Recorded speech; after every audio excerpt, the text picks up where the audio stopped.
All right, Shabbos, good morning. Good morning. Let us begin by thanking our sponsors for this last daf of Bava Metzia. To thank our Talmud Torah sponsors for the month of Sivan, Stephen Tarizin, for dedicating the Shiur Medrashos this month with gratitude to Hashem as they welcome their fifth grandchild, Gabriel Amichai Zin, and loving memory of Steve's mother, Doris Zin, Devora Bas Rabbi Yisrael Yoel Zichron Libracha. Shindi and Avram Kelman for dedicating all the Shiur Medrashos this month in commemoration of the yahrzeit of Avram's father, Rafal Yechiel Ben Avram, Mr. Jerome Kelman Zichron Libracha, and our week of learning sponsors, Beryl and Rachel Golkin, and the Schus of Shlema for their nephew, Chaim Meir Ben Cyril Bluma. We hope that in the merit of our Talmud Torah, he together with Kol Chol Yisrael will have a complete and enduring refuah. All of the neshamas should have an aliyah. The families, our hostages, Emirat Hashem should come home. Our soldiers should be successful. B'chol Maaseh Yadehem. We should be Zochei Emirat Hashem to Besoros Tovos for all of Klal Yisrael. Incredible. I will say, it is overwhelming and beautiful and holy to think about the fact that we are now embarking upon our last daf of Bava Metzia. There is good news for today. The good news is, you know that one way or another, by tomorrow, we have to be caught up with the rest of the Daf Yomi cycle. Right? So Baruch Hashem, there's always hope at the end of a Masechta that we're actually going to start with the right Daf tomorrow. But Baruch Hashem, I think one thing we've always seen in Daf Yomi is incredible hashgacha pratis about how the Dafim work out, the timing works out. So we have a little bit more to do today than the rest of Klal Yisrael. But Baruch Hashem, we also have a little bit more time to be able to do it, and that's an incredible zechus. I often say that sometimes Daf Yomi Gemara is like fine wine. So you don't just gulp it down and say, oh, that was nice. You savor it.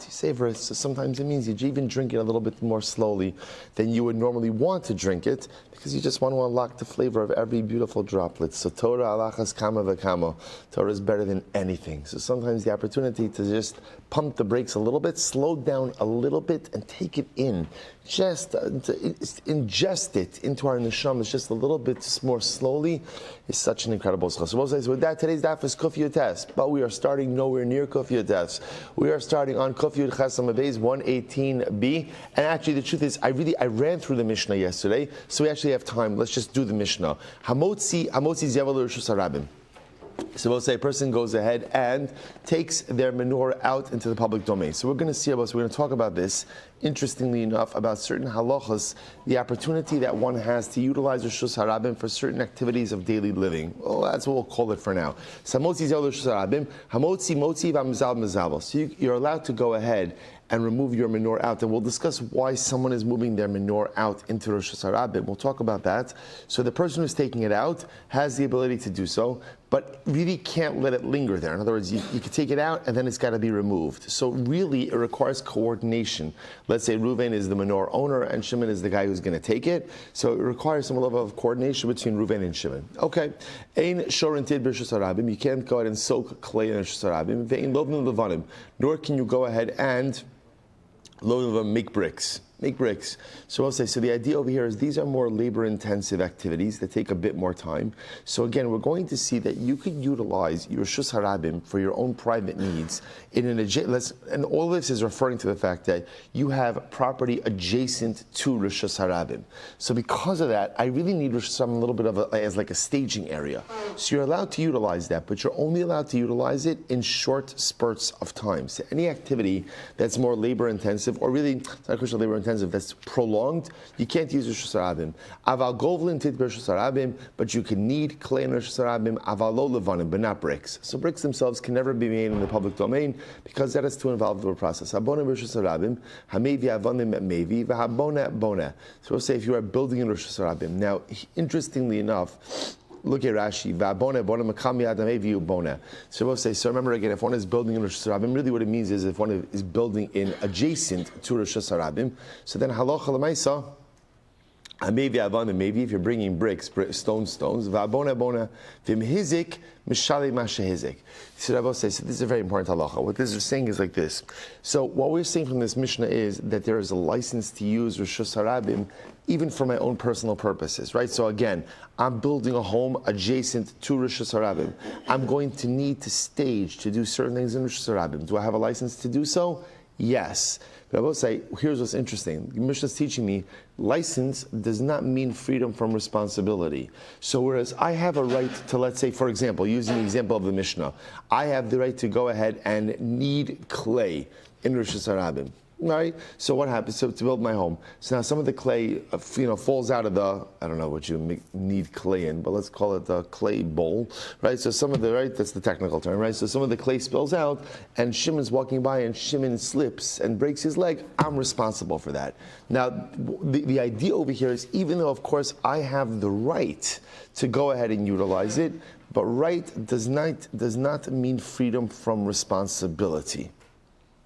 We'll say again, remember, you have the license, but you are not freed from responsibility. Rabbi Shmuel says, Rabbi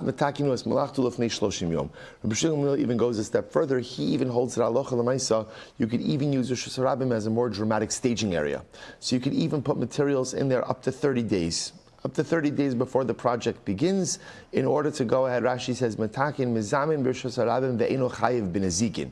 Now, Rabbi Shmuel is saying two things. Number one, that you could use Rosh Hashanah as a staging area for your personal project up to 30 days before. And Rabbi Shmuel, unlike the Tanakama, holds that once you have a license to use, you are also freed from responsibility. See here, there's interesting machlokes over here. So in other words, does license represent exemption from responsibility or not? Tanakama, it does not. Rabbi Shimon, it does. Okay, let's analyze. So we'll say our Mishnah doesn't reflect the view of Rabbi Yehuda. Why? What does Rabbi Yehuda say? Disanya, Rabbi Yehuda Omer, B'shas hotzas zivalim adamotzi zivala l'shsarabim v'tzovro kol shloshim yom kedei sheyehei nishuf baragle adam u baragle behema shal menas kain hinchil Yoshua liyisrael es haaretz. Shabbos said this is very interesting. So Rabbi Yehuda holds like this. At the time, apparently it was like a seasonal thing to clean out the manure. So at the time you're cleaning out the manure from your barn, from your stable, from your field, the halacha is you're allowed to go ahead and literally pile it in Rosh Hashanah for 30 days. Now, here's the chap. It's interesting. Why are you piling manure in Rosh Hashanah? Because apparently manure is only usable, or say excrement becomes usable as fertilizer, as manure, once it's trampled on. I guess that's the processing for it. So the idea is you put it out in Rosh Hashanah, let people walk all over it for 30 days. I'm sure they give you a tremendous thank you for that, right?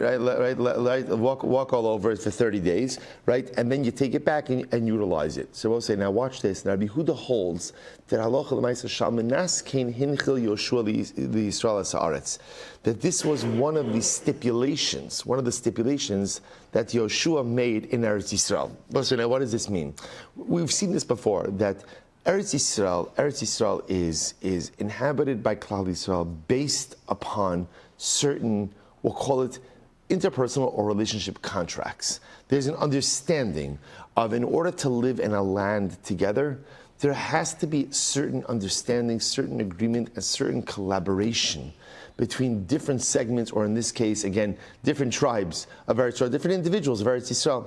So Yoshua said like this, there's something called Rosh Hashanah, but the problem is now Rosh Hashanah on one hand belongs to no one, but also belongs to everyone. On the one hand, you can't start doing your private business in Rosh Hashanah, but on the other hand, sometimes there are things for which you need the Rosh Hashanah. So there has to be an understanding. I will say, this is such a profound yesod. There has to be an understanding. There has to be an understanding that at the end of the day, so even though public domain, no one person could impede its use by someone else, we have to learn to work together.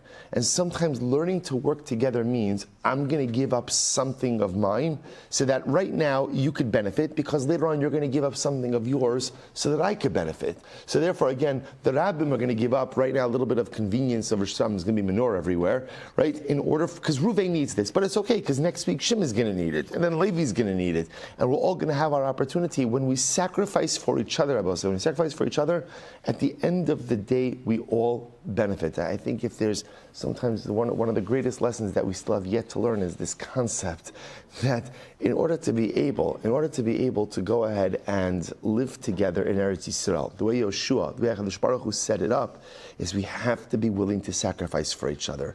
No one person, no one community, no one segment has the right to just go ahead and receive and not give. Everyone has to contribute in some way, and everyone has to be willing to sacrifice for each other in one way. That's the way Yoshua set up Eretz Yisrael. Incredible. So the point over here, Abose, is that the Gemara is saying is our Mishnah doesn't reflect the view of Rabbi Yehuda. Right? Why not? Why not? Because again, according to Rabbi Yehuda, this is very interesting. Rabbi Yehuda holds that Allah L'maisa, once Yoshua instituted it this way, you have the right and what? No responsibility. So in other words, if I have the right to put out my manure, someone slips and breaks my manure, I'm not responsible for that because Yoshua, so to speak, gave me the license for that. Our Mishnah clearly says you have the right, but you have responsibility if something happens, someone gets damaged. Tushimar says, no, not necessarily. Afilu teim Rabbi Yehuda. The truth is, it can even be Rabbi Yehuda. How so? Rabbi Yehuda, she'im hizik chayiv l'shalim. Because also Rabbi Yehuda, again, there's no reason to say Rabbi Yehuda disagrees. Rabbi Yehuda also agrees. There's a right. There's a responsibility. Right? But I'm sorry, there's a right, but there's also a responsibility. I will say, but I just want to point out, it's also incredible. You know, we see this today, right? That like Baruch Hashem, right? Even though we are in Galus, we thank God we're in a country, even with all of the surge of anti-Semitism, we're in a country where Baruch Hashem, hopefully again our rights continue to be protected. And it's incredible to see that people don't understand that your ability for free speech doesn't give you freedom from responsibility. Even though in New York apparently it's not like this. You could have free speech and damage universities and do whatever you want, and there is no responsibility. But then, see, when you go ahead and you let people off with no responsibility, you're undermining the very fabric of society. That's the Mishnah's teaching. You have rights. I mean, there's a whole discussion about whether Rabbi Jonathan Sachs, has a whole discussion that in Judaism we do not believe in rights. We believe in responsibilities. Okay, but leaving that aside, let's look at this over here as a right. So, right, you have a right to utilize Rosh Hashanah, but that right always comes with a responsibility. So the Gemara says, maybe even though Rabbi Yehuda is saying you're allowed to go ahead and push your menorah to the Rosh Hashanah, that's fine. Who says you're not responsible for that? In other words, somebody gets damaged, even Rabbi Yehuda would agree you're responsible. I have a Hatanan, we learned. I will remember again from our Shabbos days. Right? Rabbi Yehuda holds. Also from our Bava common days. Rabbi Yehuda holds that halacha l'maisa. If you go ahead, I remember again, Ner Chanukah in its purest form. Where is it kindled? Where is it? Right? It is kindled outside. So let's say again, I'm kindling my Ner Chanukah. I live right next to Rosh Hashanah. Right? So I put my Ner Chanukah by my doorway, and Reuven's leading his laden animal through Rosh Hashanah. The animal has its grain stacked, length, widthwise, right? His grain catches on fire from my Ner Chanukah. I'm pater. Why? Because I am acting responsibly and legally. My lav rishus to Beis Din. Are we not talking about rishus of Beis Din? In other words, see, what do you see from here? You see from here that when you have a right to do something, a legal right, then you are freed from responsibility. So I have a right to put my Ner Chanukah there. Therefore, what? Therefore, halacha l'maisa. Ultimately, I'm freed from responsibility. To which the Gemara says, no, lo rishus de mitzvah. No, Ner Chanukah is different. They will say, why is Ner Chanukah different? Because l'maisa, I am performing a mitzvah. So that's different. About say. So interestingly enough, apparently there are what we'll call different rights, right? So there's the right of usage, which could be a rabbinically legislated right or Yoshua ben Nun legislated right, and then there's mitzvah obligations. In a mitzvah obligation, there very well may come a patur, an exemption, ultimately again from responsibility or from legal liability. Right, but lemaisa, when it comes to a rabbinic entitlement to utilize something, that still comes with responsibility. Okay, Vatanya, we learned kol elush amru mutar lekalkal b'shusarabim. But yet, said, look at the brayso. The brayso says in all of these cases where we said that a person is permitted to do something quote unquote destructive in Rosh Hashanah. I will say, right. I want to be clear. When we say lekalkal b'shusarabim, that doesn't mean you're destroying stuff. It means you're doing stuff which is objectively detrimental to others. Which again, I think we'd all agree, putting your menorah out in the Rosh Hashanah is kilkul. It is. I have a right to it, but it's kilkul. So im hizik chayiv l'shalem. Ultimately, again, if I damage someone, so in other words, I have the right, but if someone slips and falls and breaks their legs, breaks their leg, I'm chayiv. Rabbi Huda poter. Rabbi Huda says you're poter. So I'll say, so he spent all this time trying to fit Rabbi Huda into the chayiv, and now says, by the way, Rabbi Huda says you are poter. Ella mechavarta masnisin delok Rabbi Huda. The Gemara says, you know what? I think you're right. I think our Mishnah doesn't reflect the view of Rabbi Yehuda. So we'll say, so full circle over here. We'll say the power of a Gemara like this is let's understand what we tried to do. What we tried to do is we tried to reconcile opinions. Right? Remember again, our Mishnah says you have a right to utilize your Sarabim in certain limited ways, right? But if you do so with a legal right, but you damage someone, you are responsible. The Gemara wanted to suggest that our Mishnah is not like Rabbi Yehuda, because Rabbi Yehuda says that right comes with legal exemption. You're not chayiv. We then tried to show, no, even Rabbi Yehuda would agree. Even Rabbi Yehuda would agree, right? But again, the Gemara comes full circle and says, no, Rabbi Yehuda doesn't agree. Rabbi Yehuda holds that once you have a right to utilize your Sarabim, that right comes with exemption from liability. I will say a tremendous Musar skill in life. You should always try to reconcile opposing opinions. You should always try to reconcile, right? It's always good to make shalom. But it's also okay to come out at the end of the day and say, you know what? We are not going to agree. We're not going to agree. But even if you can't agree, you have to learn how to live on the same page. I'll say, isn't that the greatest musar of all of Gemara? That you could disagree with someone vehemently, ideologically, irreconcilably, right? We are bitter intellectual enemies, bitter halachic enemies. We're never going to agree. Yet, we find an opportunity to live on the same page. That is the godless of Gemara, and it is the secret. It is the secret. It's not such a secret to the success of our people. The ability to disagree agreeably, to disagree yet agreeably, yet vehemently, but yet still find a way to live together on the same daf of Gemara. Incredible. So let's go weiter. Says Gemara. So therefore, what we are left with right now is a fundamental machlokes, right? Everyone agrees that these entitlements exist, right? So, for example, you're allowed to, at some point, we'll see the Rambam in just a little bit, but you're allowed to go ahead and put your menorah into the Rosh Hashanah. Okay, so that we've already established, right? How long? We'll see all of that. If somebody gets hurt on my menorah, am I liable? So that's a machlokes. Tanakama says yes, there is responsibility. Rabbi Huda says no. So just be aware of this machlokes, and at Metzia Hashem, we'll see resolution in just a little bit. Rabbi Huda, Rabbi Shimon Gamliel, Rabbi Shimon, Kulu Sfir Lahu, Kamakom Shinasan Lu Chachamim Rishus Vehizik Pater. So we'll say now we come to something very interesting. Abai comes along and says like this: these three opinions, Rabbi Huda, Rabbi Shimon Gamliel, and Rabbi Shimon, all subscribe to this same concept that wherever Chazal gave you the right to do something, they also freed you from liability. Okay? So the Gemara is like this. Rabbi Huda Hadamas. Rabbi Huda, we just said, right? Rabbi Huda is the one who says that halacha l'maisa,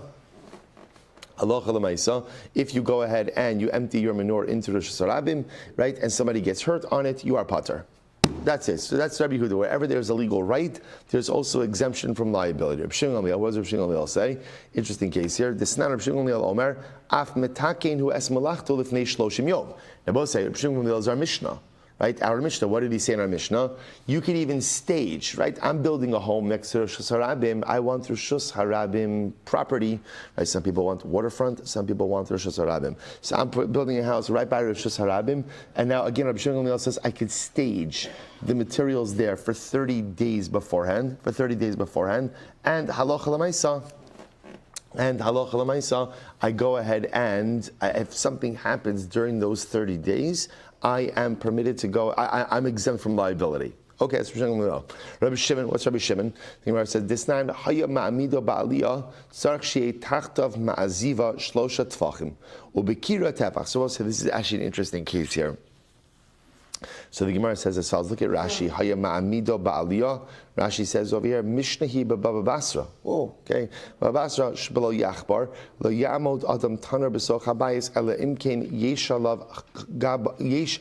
al gabav chalal gova dalet amos b'pnei ataner l'aliyah. Both say if you live in a multi-story unit and you want to go ahead and install a. One second. Yeah. So hayamamidu ba'liyatzar she tachtav ma'aziva. Okay, so Rashi is going out of order. So we'll say, so ultimately, again, if you want to go ahead and install a kira or a tanner, these are different types of stoves.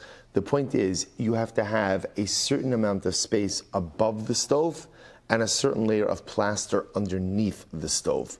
The idea over here is the heat of your stove can't negatively impact your upstairs neighbor or your downstairs neighbor. So essentially, we'll say they're saying you have to vent it, right?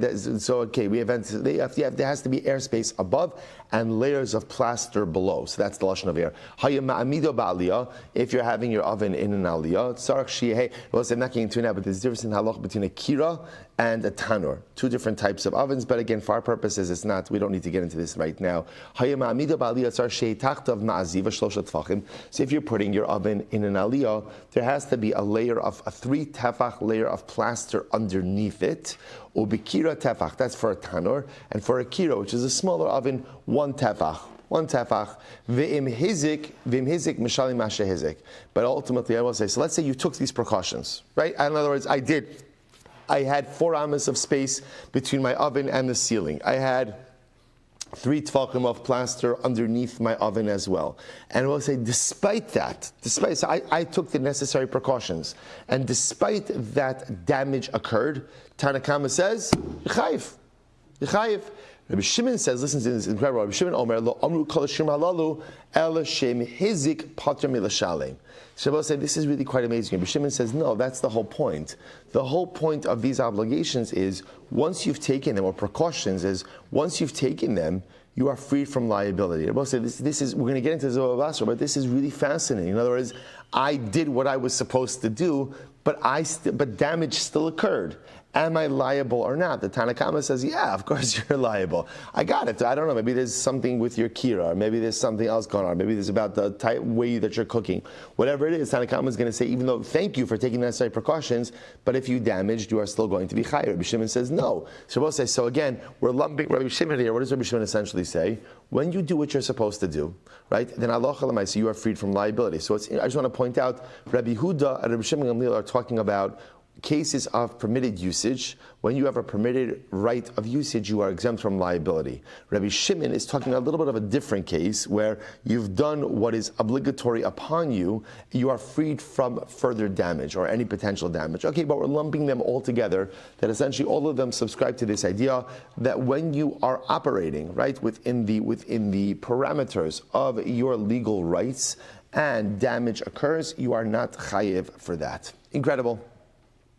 We'll see that case, that halacha ma'aseh case in Bava Basra. And we'll say we end off this section with a very interesting halacha. Shimon, good. So the goes weiter. Hachatzav shemasra l'sasas hasasas chayiv. So we'll say, so now we're talking about over here. This is fascinating. In the topic of building homes, we're talking over here about the supply chain. Right, how the supply chain is going to work. So this is quite fascinating. So now we'll say, so Chatzav Shemas Lasasas. Chatzav is the guy who literally again mines the stone from the quarry. So the Chatzav gives it to the Sasas. The Sasas is like the chiseler. He's the guy who's going to chisel the stone down to make it a usable unit.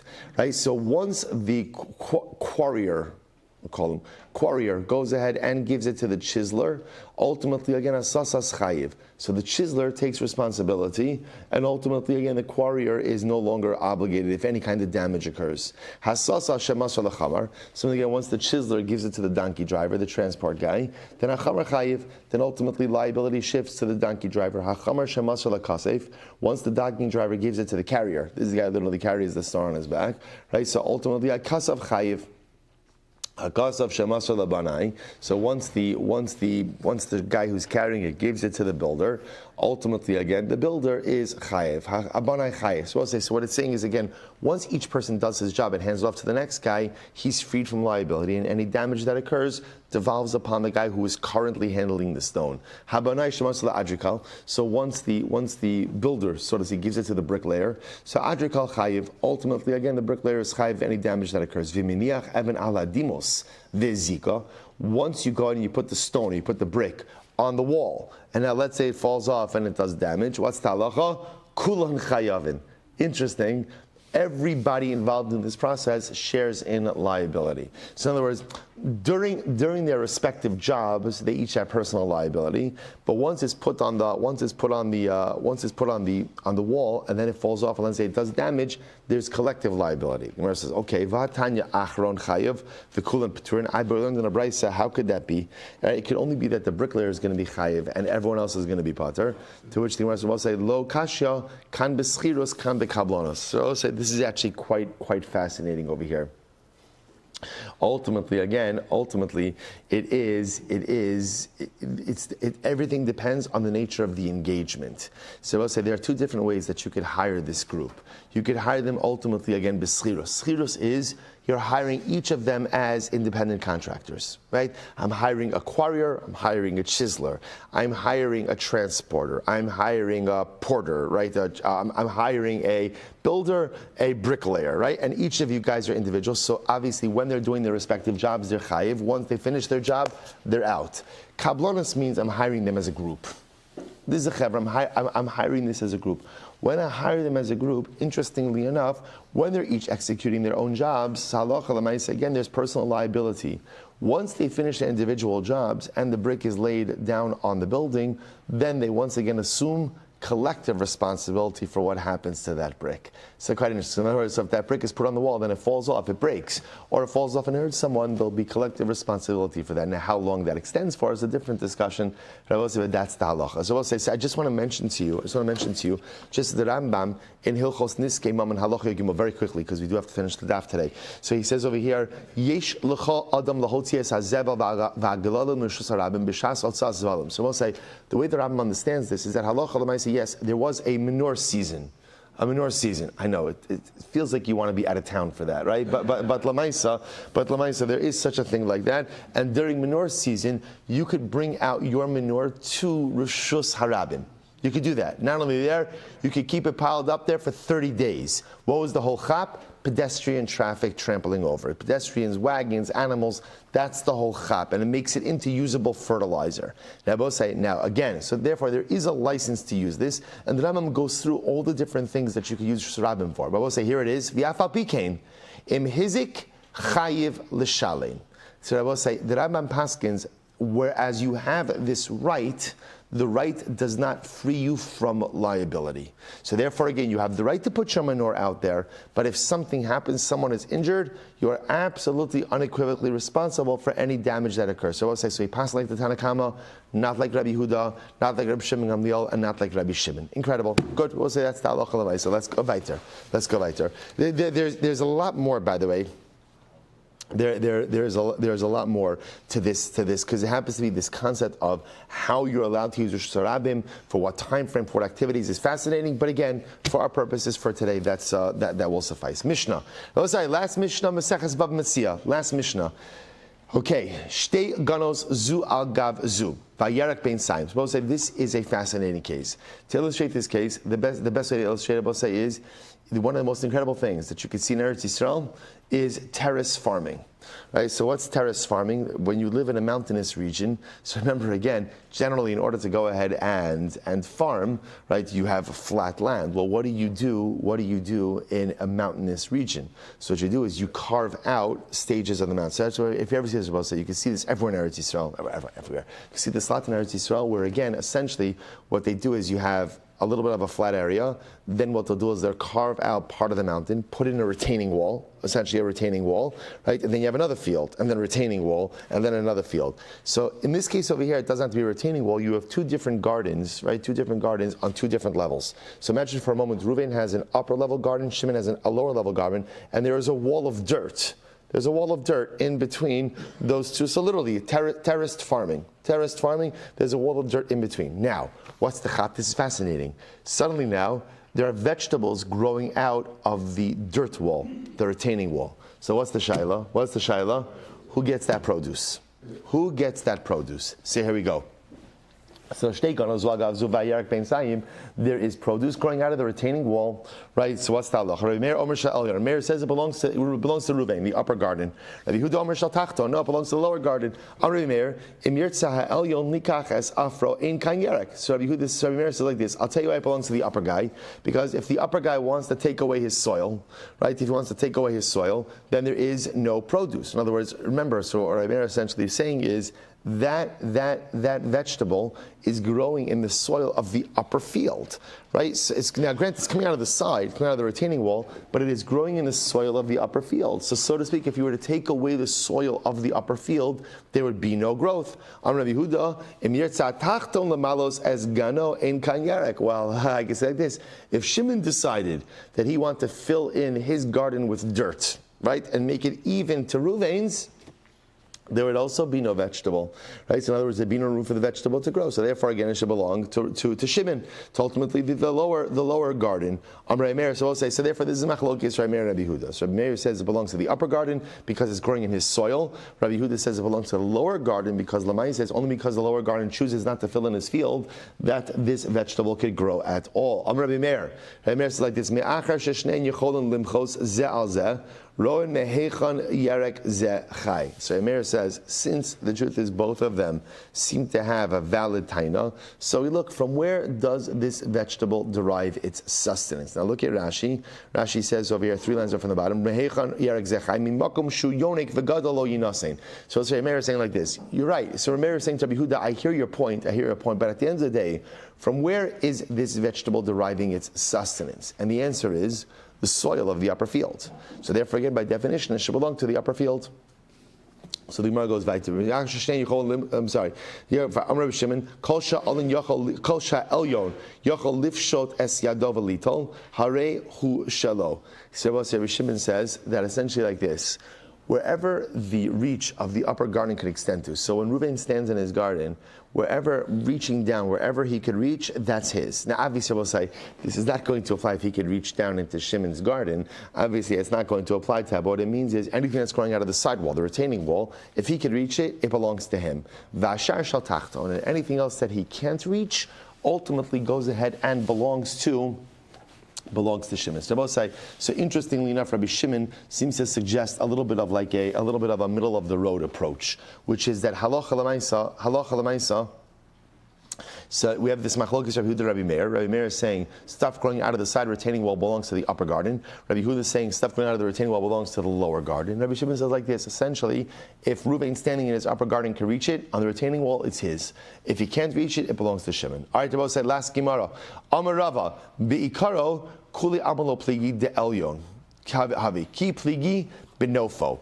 So we'll say Rava says like this. It's actually very interesting. Look at Rashi. Beikaro sharshei yerek benofo lefishein tlim ba'aver. So we'll say, listen to this. So everyone agrees, and when talking about the root of the plant, right, the root of the item growing in the retaining wall, everyone agrees that belongs to Ruvain, the upper garden, because it is growing in his soil. Remember again, that retaining wall soil is the soil of the upper garden.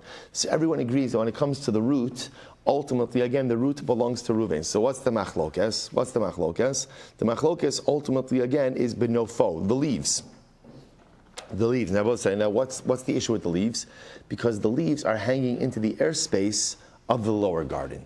So on one hand, when it comes to the root system, everyone is going to agree that whatever's in the ground definitely belongs to Reuven, the upper garden. The problem is the leaves themselves extend into the airspace, so who do those belong to? Rabbi Meir says, look, the leaves go after the root, or go after the bulb, whatever's in the ground. The leaves aren't an independent entity. They're attached to the stuff in the ground. So therefore, just like the stuff in the ground, everyone is agreeing halacha l'maisa belongs to Reuven, the upper garden. So too, again, the leaves are also going to belong to Reuven. Rabbi Yehuda says, no, we don't say that. We could look at the leaves and look at the bulb as two different things. I could agree that the bulb will belong ultimately again to Reuven, but the leaves will ultimately belong to Shimon. And both Rabbi Meir and Rabbi Yehuda are going according to previously established reasoning. What do they say? Disanyo hayotze min hageza min hasharashin hareilu shabala karka div Rabbi Meir. So this is very interesting. So we'll say this is a separate halacha. I go ahead and I purchase a tree from Reuven. Now, in this case over here, I'm just purchasing one tree. I'm just purchasing one tree. I will say the halacha is when you purchase a tree, you just get a tree. You don't get any surrounding karka. You don't get any surrounding land. So now watch this. Now let's say from the tree that I bought, Baruch Hashem, there is another branch, like another tree. Geza, so ayotzi min ageza min ashoshin. So now we'll say, if you imagine I bought this tree, and now from that tree there is something extending off, right? Another outgrowth that is coming. Geza means the trunk, right? Or shroshin means the roots. The roots. Hari elu shabala karka. Ultimately, again, so both of these belong to the bala karka. It's interesting. So I bought this land from Ruvain. So we'll say, so I bought the tree. I get the tree. But anything comes out of the trunk, or anything that comes off of the roots, ultimately, again, that belongs to Ruvain, the landowner. That's Rabbi Meir. Rabbi Huda says, Min ageza shal bala ivad, umin ashoshin shal bala karka. Rabbi Huda says, no, what are you talking about? So we'll say now, Rabbi Meir's logic is, I only bought the tree. Therefore, by definition, anything else is coming out of the ground. If it's coming out of the ground, right, either actually or just sustainationally, right, is being, that was a good one, right? It is being grown from the ground, then halacha lamaisa, that belongs to Reuben, the ground owner. Rabbi Huda says, no. If it comes out of the trunk, then it's mine, the tree owner. If it comes out of the shrushin, the roots from the ground, then it belongs to Ruvain, Shabala Karka. Top of Kuf Yutet, so say last Amud of Meseches Bava Metzia, Utinan Nami Gabi Arla. We say we have this same halacha when it comes to Arla. What happened by Arla? Ki agavna Ilan ayotze min ageza min ashroshin chayiv ba'arla div Rabbi Meir. So we'll say this is an interesting case. I have a tree. Remember again, trees are normally subject to Arla. What's the halacha by Arla? The halacha by Arla is first 3 years you're not allowed to consume the produce. So watch this. So now I have a tree, Baruch Hashem, right? I observed Arla in my tree. Now it turns out that my tree is sprouting looks like a new sapling, right? In other words, a new tree is growing off my tree. We're not just talking about like a branch over here. We're talking about what looks like really like an additional tree is growing out of my tree. So what's the halacha? If it's coming out of the trunk or from the roots, chayiv ba'al li Rabbi Meir. So we'll see, Rabbi Meir says that halacha l'maisa, anything that grows out of that tree, whether it comes from the trunk or whether it comes from the roots, is considered to be coming out of the ground. Right? This is Rabbi Meir l'shitas Rabbi. So again, just in the connection over here. Same Rabbi Meir said that when something grows out of the retaining wall, it always belongs to Ruvain, the upper field. Why? Because it's growing out of his soil.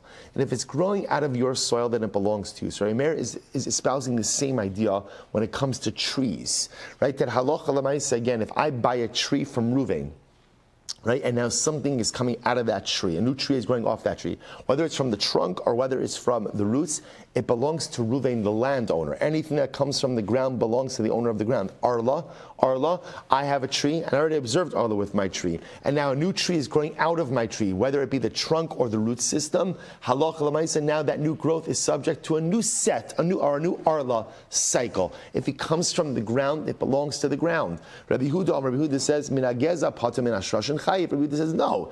It depends where the tree is coming from. If the new tree is growing off the trunk, then it's just considered to be what? An extension of the old tree, and therefore no new obligation when it comes to Arla. But if it's coming from the root system, then it's going to be chayiv in Arla. It's a brand new tree. So we'll say, so now the Avi Shaila is, why do you need all of these cases? In other words, so the Mishnah, I understand, the Mishnah was the Mishnah. Why do you need to illustrate the Machlokes Rabbi Meir and Rabbi Huda in 2 tree cases, right? The Gemara brought down 2 tree cases. One was a case of where I bought a tree from Ruvain, and now again, a new tree comes off of either the trunk or the root system. So Rabbi Meir says, either way, that new tree belongs to Ruvain, the landowner. Rabbi Huda says, if it comes from the trunk, it belongs to me. It comes from the roots, it belongs to Ruvain. And then we had the same case by Arla. So why do you have to mention both cases? Utsrichi, I need both cases. I'll tell you why. Diashmo inan kamaisa. If it would have just said the first case, which is the tree purchase case, Bahakam Rabbi Huda mishum dimamona. I'll say maybe Rabbi Huda holds his position because it's a case of mammon. And in a case of monetary issues, we'll be a little bit more meikal. Rabbi Huda will say, if I buy a tree from Ruvain, and now the new tree comes off the trunk, it belongs to me.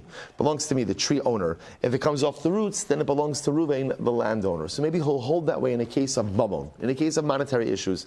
Aval gabe arla di isura. But Arla, which is Isser, Ema Model Remer, maybe Rabbi Huda gives it to Rabbi Meir that what?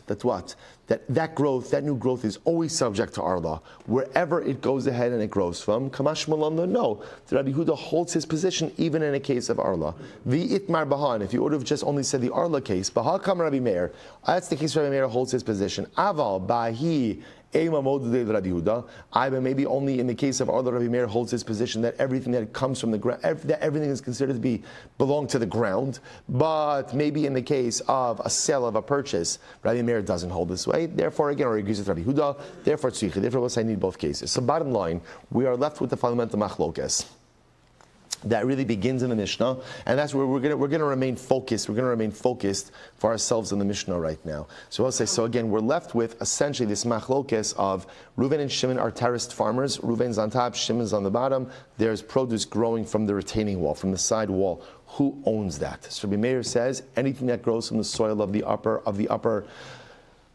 field belongs to the upper field. Rabbi Yehuda says no. Halach La'isa belongs to the lower field. Rava comes along and says, really, they're not arguing about the bulb.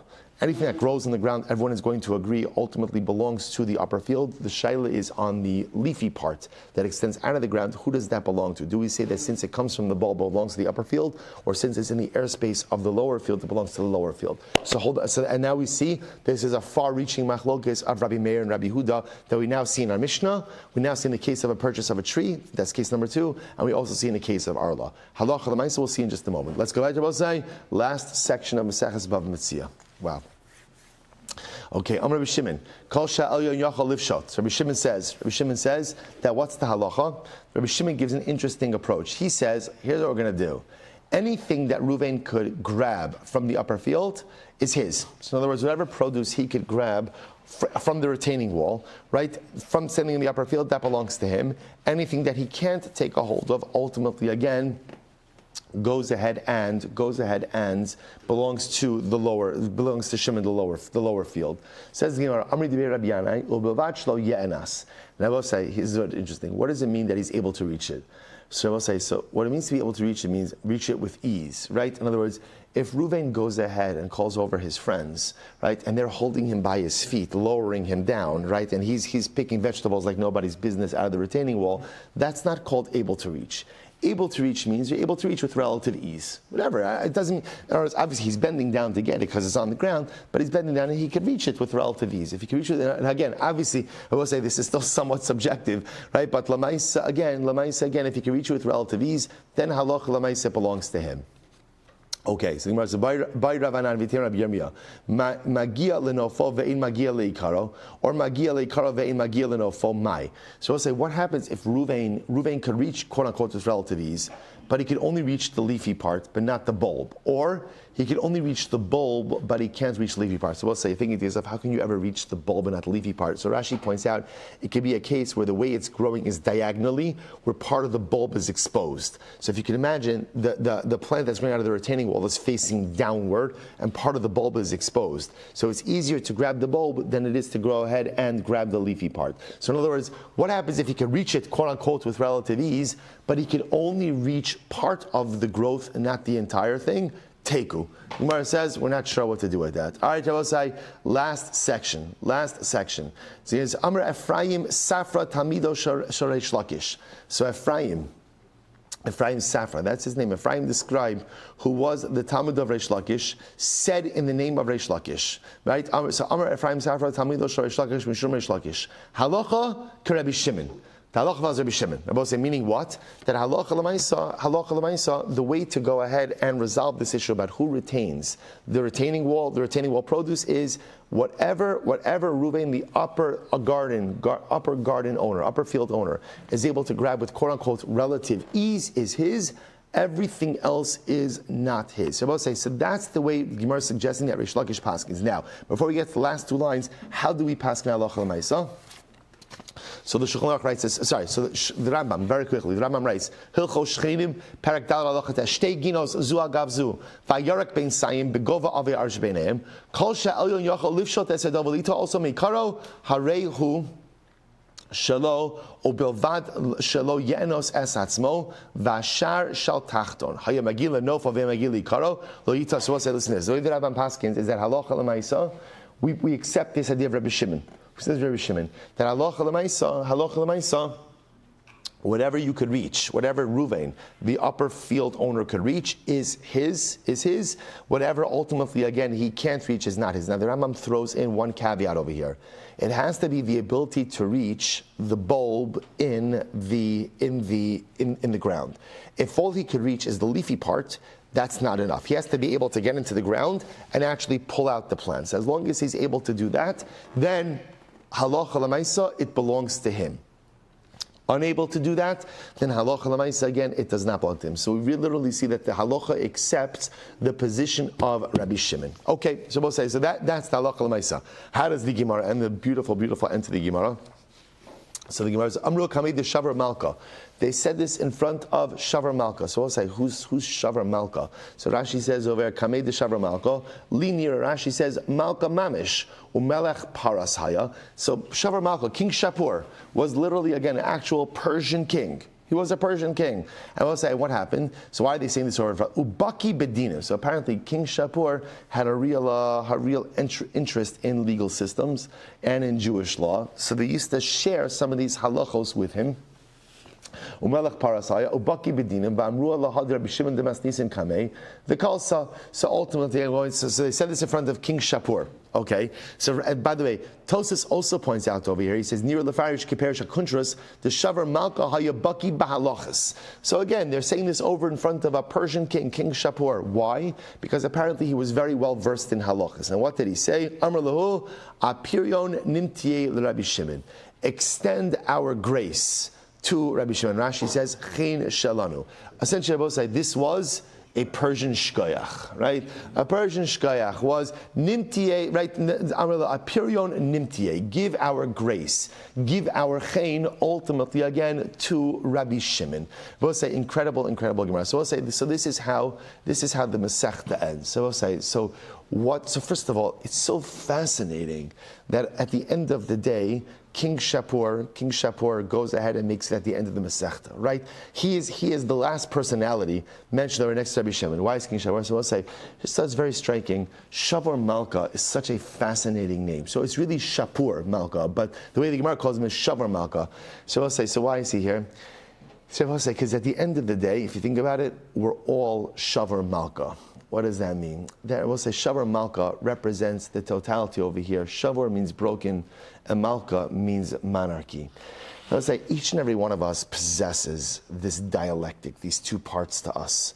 There are parts of me that are so profoundly broken, and they've been broken for such a long time. You know, in life, there are new things that break, and there are old things that just remain broken. And then there are parts of me that are so beautiful, so monarchical, so incredible. So it's almost as if the Masechta is ending off, I will say, with this identity that each of us possess of being a Shavar Malka. When you come to an end of a Masechta, what's part of the beauty of the end of a Masechta? What's part of the beauty is that I'm more Malka than Shavar. Right? For these couple of moments when we just finished Maseches Bava Metzia, I'm more Malka than Shavar. And I will say it's such an incredible, that's the feeling of elation. When you finish something in Torah, I feel a sense of completion. I feel a sense of wholeness. I feel a sense of oneness with HaKadosh Baruch Hu. So ultimately, again, Shavar Malka, Chazal could have put him anywhere. They could have put this, right? They could have put this conversation anywhere. No, you got to end up with Shavar Malka. As you come to an end of a Masechta, it's true. There's so many things that are broken inside of me. But now I just finished Maseches Bava Metzia. There are so many beautiful things that are whole. There's so much monarchical beauty that exists inside of me. And what's my whole avoda in life? It'd be beautiful to say that I should eliminate the shvira, I should eliminate the brokenness. No one ever eliminates their brokenness. But what you can do is you could eclipse your brokenness with a whole bunch of monarchical completion. That is the entire avoda of life. Become more malka than shavar. Rabbi will say, what's the last halacha in this Masechta? The last halacha in this Masechta is halacha Rabbi Shimon. So Rabbi will say, what is the halacha? What does Rabbi Shimon teach us? If you can grab it, it's yours. That's the halacha. If you can grab it, it's yours. How many times in life do we convince ourselves that we can't accomplish things? How many times in life do we tell ourselves that things are beyond our reach? No, it's too far out of reach for me. Rabbi Shimon says, did you try? Did you try to grab it? Did you try to take hold of it? Did you try to make it yours? Because something amazing happens in life. When you kind of bend your knee or bend your shoulder and get ready to work a little bit harder, you begin to see that a lot of things in life are really within reach. And if it's within reach, and if you could grab it, it's yours. Don't be afraid to extend yourself. Don't be afraid to push yourself. Don't be afraid to grab upwards and grab downwards. If you can take hold of it, then it is yours. I will say, today we celebrate the completion, not fully celebrate the Meretz Hashem. We have a postponed siyum next Tuesday, Meretz Hashem. But again, today we celebrate the completion of Maseches Bava Metzia. I will say tomorrow it's time to bend down, depending on where you keep your Gemaras on your shelves, right? And you're going to go ahead and you're going to grab something else. What is this new beautiful thing you're going to grab? It's called Bava Basra. I will say for some of us, Bava Metzia was perfect. It was incredible. I was at shir, I was attentive, I chapped, and for others, Bava Metzia maybe started strong, and then like a lot of other things in life, it kind of like wanes a little bit and whatever. I will say tomorrow a new haskala. Tomorrow something beautiful is sprouting out of our spiritual retaining wall called Bava Basra. And it is yours for the taking. But no one's going to deliver it to you. Right? No one's going to say, here, eat this, or here, take this. You have to take it. But once you're willing to take it, there is no telling what you could accomplish. Once you're willing to take it, for that little bit, you could be a little less shavor and a little bit more malka. Tomorrow, the new journey of Maseches Bava Basra begins. I will say it was a tremendous zechus to learn this magnificent Masechta together. Can't wait to Meretz Hashem till tomorrow. I will say Mazel Tov, and may we be Zocheh Meretz Hashem to become more Malka than Shavar. We should be Zocheh Meretz Hashem to grab every single spiritual accomplishment that is within reach. We should be Zocheh Meretz Hashem to give nachas to HaKadosh Baruch Hu, and our learning and our siyum should be a zechus for all of Klal Yisrael.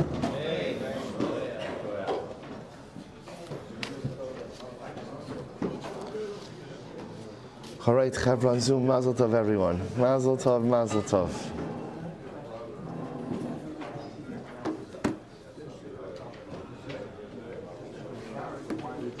Have a good day. Mazel Tov, Mazel Tov. There's a concept of mineral rights in the... Yeah. So does that come up when Bava Basra? We already talked about it?